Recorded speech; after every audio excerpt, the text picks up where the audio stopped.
मी माझ्या कविता या ठिकाणी सादर करतोय. पहिली कविता आहे दगड. तुला काही कळत नाही, तुला काही कळत नाही, तू दगड आहेस दगड. तुझी प्रत्येक कृती असते संतापजनक. माझ्या मुस्काटात मारत बाबा मला सतत असे म्हणायचे. मी माझ्यातील दगडपण तेव्हाचे शोधत आहे सातत्याने. मी 9वीत असताना बाबा गेले कायमचे निघून दिगंताच्या प्रवासाला. मी कष्ट केले, केले अपार परिश्रम. माझ्यातील दगडाचे बनले आहे आज एक सुंदर सुललित शिल्प, अजिंठा वेरूळच्या देखण्या शिल्पासारखे. प्रिय बाबा, या दगडातून आकारास आलेले हे शिल्प पाहायला तुम्ही थांबायला हवे होतात बाबा, तुम्ही थांबायला हवे होतात बाबा. दुसरी कविता आहे जीवन. जीवन असते मानले तर सुखाचे तोरण, जीवन असते मानले तर सुखाचे तोरण, आनंदाचे उत्सवी रूप. जीवन आहे अत्यंत सुंदर, चंद्रताऱ्यांचे शरदीय अंबर. तक्रार करू नये आयुष्याबद्दल, बोलू नये अद्वा तद्वा. चालत राहावे आपल्या ध्येय पथावर, पडेल ते काम करावे गाळावा घाम. मिसळावे कष्ट या मातीत, छातीत घ्यावा भरून दशदिशातून येणारा वारा. अत्यंत आत्मविश्वासपूर्वक जोडावे हात, मानावी कृतज्ञता, राहावे विनम्र विनयशील. नक्की सांगतो तुमचे आयुष्य एका क्षणी बनेल आनंद सुख ऐश्वर्य यांच्या सुगंधाने व इंद्रधनुच्या रंगाने सम्मिलित झालेले एक सुंदर अत्यंत सुंदर परिपूर्ण देखणे फूल. तिसरी कविता आहे चिन्ह. चिन्ह बऱ्याची नाहीत, चिन्ह बऱ्याची नाहीत.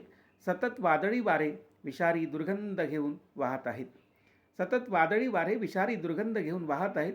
रात्री बेरात्री करुण किंकाळ्या येत आहेत कानांवर. वृत्तपत्रे उघडून वाचायची वाटते भीती, टीव्हीवरच्या बातम्या पाहायला होत नाही छाती. आई वळते देवघरात कापसाच्या वाती, मी मनातल्या मनात आठू पाहतो विस्कटलेली नाती. मानवतेचा मांडलेला बाजार, बाजारात उभी केलेली बाई, त्या प्रत्येक बाईत शोधू पाहिल्यास दिसते मला माझीच ताई आई. चिन्ह बऱ्याची नाहीत, चिन्ह बऱ्याची नाहीत. लोक उपाशी पोटी झोपतायत दररोज. लोकांच्या अंगावरचे कपडे फाटलेले, केस विस्कटलेले आणि त्यांच्या स्वप्नांच्या तर किंवा चिंध्या चिंध्या झालेल्या. देश विकसित होत आहे, देश देवराष्ट्र होत आहे, देश विश्वगुरू झाला आहे. सारख्या घोषणा येतात कानांवर. आणि मला आठवतो माझ्या गावातील शेजारचा पंजाबराव, शेती पिकत नाही म्हणून फासावर चढलेला. पलीकडचा सुजय, लग्नच जुळत नाही म्हणून विष घेऊन आत्महत्या करणारा. मला दिसतात रस्त्यांवरचे मुलांचे थवेच्या थवे बेरोजगारीच्या उन्हात करपून निघताना. मला दिसतात लग्नाचे वय उलटून गेलेल्या अगणित मुली दिसतात, तरीही फुल भरून बिअरबार आणि चेअर्सचे आवाज. जखमांनी वित्त झालेल्या माझ्या या भारताला कसा म्हणू मी निसंदिग्धपणे, तो आहे महान, तो आहे महान. चौथी कविता आहे नाही. त्यांनी म्हटले वाक, त्यांनी म्हटले वाक, मी म्हणालो नाही. ते म्हणाले झूक येते, मी म्हणालो नाही. ते म्हणाले चाट आमची थुंकी, अमृताचे ऐश्वर्य आहे त्यात, मी म्हणालो नाही. ते म्हणाले मान आमचा धर्म, मी म्हणालो नाही. त्यांनी तोडला माझा हात, मी तरीही म्हणालो नाही. त्यांनी तोडले माझे पाय, तरीही म्हणालो मी नाही.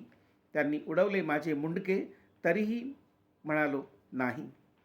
त्यांनी कापली माझी जीभ, ठेवली एका पांढऱ्या शुभ्र बशीत, जीभ म्हणाली नाही. त्यांनी तुकडे तुकडे करून माझ्या जिभेचे फेकले अत्र तत्र सर्वत्र. आणि प्रत्येक छोट्या छोट्या तुकड्यातून फक्त आणि फक्त आवाज घुमू लागला, सिंहगर्जनेसारखा कर्णभेदक.